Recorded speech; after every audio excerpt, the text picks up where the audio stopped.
Nobody was sure if Scar was even a playable character.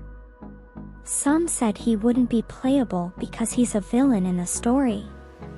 However, we had leaks suggesting Scar is indeed a playable character since we found this in the game's files, a Fraxis terminal.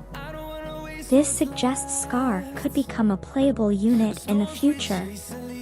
These leaks were discovered a few weeks ago, but we have brand new leaks about Scar today, and they're insane. First off, the new leaks say Scar is coming soon, between 1.4 and 1.5. This makes sense, depending on how Kuro handles the story. We could see him release in the game a few months from now. We also have more details about his element. He's a fusion character. We could already guess he was a fusion element, right? If I remember correctly, Scar was already a fusion element boss in the story and for the weak boss, so this just confirms it. Regarding his weapon, the leaks say rectifier.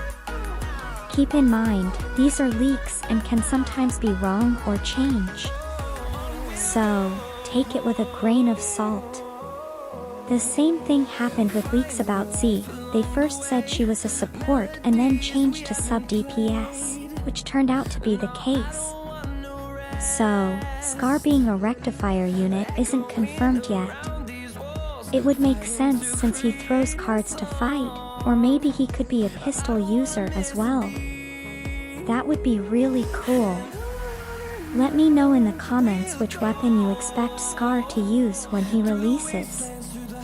So far, we had the leak a few weeks ago somewhat confirming Scar as a playable character, and now we have leaks saying he is expected soon with more information on him. The future updates are looking pretty hype, guys. If Scar is coming in 1.4 or 1.5, who else could be coming around that time? We have a good selection of characters we could speculate on for these banners. Let's start with the characters already confirmed for the 1.2 banners by Wuthering Waves themselves. We have ZZ and Ziyao, with plenty of leaks showing their gameplay. For the 1.3 unit, we have a recent leak suggesting Coast Guard as a 1.35 star unit. We don't know who the other 5-star is yet, but we could expect Camellia to be in 1.3 as well.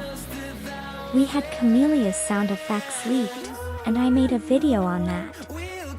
You can check it out to hear the sound effects yourself. If we follow the same pattern as the 1.2 banners, we could expect Camellia in 1.3. Now, for the 1.4 banners, we still have some massive units to talk about like Gulene, Scar, and Frolova, who I'm sure will be really hype. If we see these characters in 1.4, we've known them since the first patch of Wuthering Waves.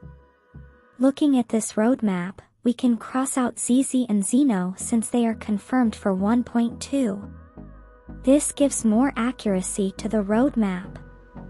Of course, new characters we haven't seen before could drop in these patches, but future banners should mostly focus on the units on the screen. 1.4 might be too early for Gulene, in my opinion, so I'd expect him to drop later. I know you guys are hyped for Gulene, and so am I. He's my most anticipated unit right now, but I think Kuro is saving him for a big patch.